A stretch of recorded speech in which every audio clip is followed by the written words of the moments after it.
জমিদারের মেয়েকে বাড়ির বউ করে এনেছি বলে এতদিন চুপ করেছিলে। এই যে তোমার আদরের বৌমা কুটনের তো দুটো করতে জানতো না, তাও তো মানিয়ে নিয়েছি। অন্তত একদিন তো গব্ব করে সব মানুষদের বলতে পারতুম যে জগৎপুরের অমন উকিলের বউ আমি, আর পরাশডাঙ্গার জমিদার হলো আমাদের বেয়ান। এখন তো জমিদারও নেই, শুধু গব্ব করার মতো কি আছে তোমার এই ওকানতি।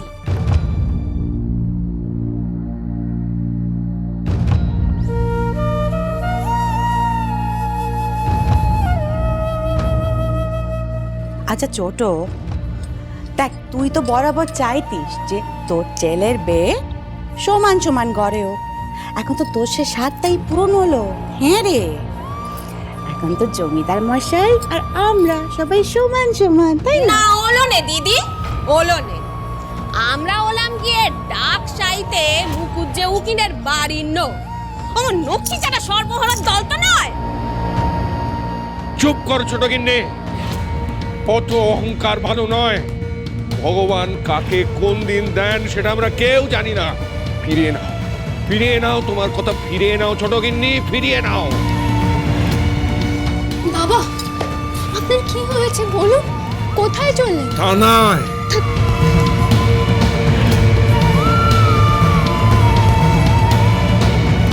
হ্যাঁ ছোট, হ্যাঁ উনি থানায় গেলেন কেন রে? হ্যাঁ কি হলো আবার? সেইটাই তো বুঝতে পারছি না দিদি, আবার কোনো বিপদ হলো না তো? আমার কথা বলিস না ছোট, আমার খুব ভয় করছে রে। এটা ওই পিয়ন খুঁড়োর দেওয়া চিঠিটা না? এটা তো সেটাই। এটা বোধহয় পড়ে গেছে, বাবা বুঝতে পারেননি। আমি বাবাকে দিয়ে আসি। বাবা, তোমার হাতে ওটা কি? বাবার কাছে যে চিঠিটা ছিল ওটা। এই মেয়ে, এই চিঠির কথাই তুমি কইছিলে না? হ্যাঁ মা, দেখে তো কোনো সরকারি চিঠি মনে হচ্ছে। তা যে জিনিস তখন হাতে ছিল না সেটা পড়ার জন্য উৎসুক হয়ে পড়েছিলে, এখন সেটি হাতে আছে, পড়ছো না কেন? পড়ো। বাবার অনুমতি ছাড়া এই চিঠিটা পড়া কি ঠিক হবে মা? আমি যখন বলছি তখন পড়ো, কিছু বললে বলবে আমি বলেছি। কি হলো? লেখাপড়া জানো না তুমি? পড়ো, কি লেখা আছে। সরকারের যা মতি গতি দেখছি, দেখো তোমার বাবার জমিদারি আবার তোমার শৌরের নামে করে দিয়েছে কিনা। ছোট, হচ্ছেটা কি?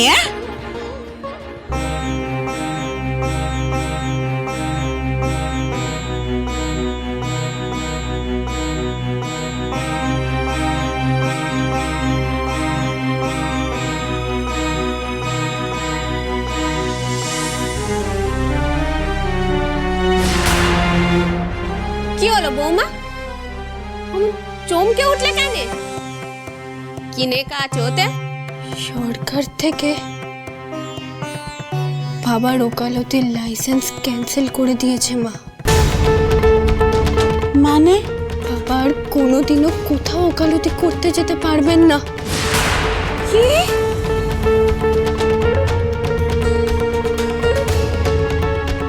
আমি তো চাইলেও এখন থানায় যেতে পারবো না। এখন কি করবো? পৃথ্বীরাজকে বলি বাবার কাছে যেতে।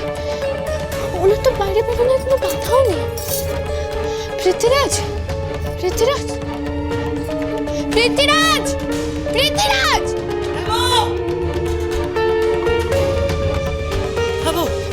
বাবা একা একা থানায় গেছেন, আপনি শিগগিরই সেখানে যান। আপনাকে এখন বাবার পাশে দাঁড়াতে হবে, আমি এদিকটা সামলে নিচ্ছি। আরে তুমি কি বলছো? আমি তো কিছুই বুঝতে পারছি না। আর বাবা হঠাৎ করে থানায় বা গেল কি করতে? আপনাকে আমি সব বুঝিয়ে বলবো পৃথ্বীরাজ, আপনি এখন শিগগিরই থানায় যান। বাবার যে মন মেজাজ আজ ভালো নেই, ওখানে কোনো অঘটন না ঘটে যায়। আপনি এখন দাঁড়িয়ে আছেন কেন? যান। আর কত নিচে নামবেন আপনারা? আমার লাইসেন্স ক্যান্সেল করার সাহস আপনারা পেলেন কোথা থেকে? ঠিক যেখান থেকে আপনি স্বদেশী তাড়ানোর সাহস পেয়েছিলেন, ঠিক সেখান থেকে। আর এখানে এসে এত চিৎকার চেঁচামেচি করে লাভ কি আছে? ক্যান্সেলটা করেছে আপনার কাউন্সিল, চিঠি পড়েননি। ওদের কাছে আপনারা আমার নামে মিথ্যে অভিযোগ দায়ের করেছেন, তাই তারা এই চিঠি পাঠিয়েছে। আপনারা আমার সঙ্গে যেটা করেছেন সেটা অন্যায়। এই দেখুন আমার লাইসেন্স। আমি এতগুলো বছর ধরে যে কেস লড়েছি তার নথিপত্র। আপনারা আমার সঙ্গে এটা করতে পারেন না। 100 বার বাড়ি। যে সরকার আপনাকে খেতে দেবে, পড়তে দেবে, আপনি তার বুকে বসে কুড়ুল চালাবেন। সরকার আপনাকে ভাতা দেয়, বেতন দেয়, আর আপনি ফণীভূষণ মুখুজ্জে সরকারের বিরুদ্ধে গিয়ে ওই স্বদেশীদের ছাড়িয়ে আনেন কোর্ট থেকে। আপনি উকিল নন, আপনি দেশদ্রোহী। এই যে দেশের জল হাওয়ায় আপনারা বেড়ে উঠেছেন, যে মাটির অন্ন খেয়ে আপনারা বেঁচে আছেন, সেই দেশকে সাহেবদের কাছে বিক্রি করে দিচ্ছেন। আপনাদের মতোই সাহেবদের দালাল হওয়ার থেকে না দেশদ্রোহী হওয়া অনেক ভালো। আপনাদের এই মোটা চামড়া দেখে গন্ডারও লজ্জা পাবে। ফণীভূষণ মুখুজ্জে,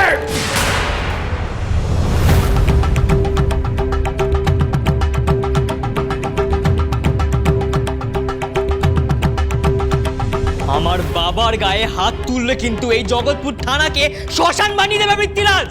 ও আপনি ডাকাতটাকেও সঙ্গে নিয়ে এসেছেন? এই কে আছিস? ব্যাটাকে ধরে এক্ষুনি হাজতে ঢোকা। দরকার নেই খঞ্জনি, আমি তো আগেই বললাম ফণীভূষণ মুখুজ্জিকে হাতে নয়, এবার ভাতে মারবো। আর আপনারা তো ইচ্ছে করে। চুপ! ফণীভূষণ বাবু, আপনার সরকারি ভাতা বেতন পাওয়া বন্ধ, আপনার লাইসেন্স ক্যান্সেল তো বটেই, আর আজকের পর থেকে আপনার সরকারি গচ্ছিত টাকায় আপনি আর হাত দিতে পারবেন না। আপনার জমানো পুঁজিতেও সরকারি শিলমোহর পড়লো আজকে থেকে। চান এবার খুঁটে খান।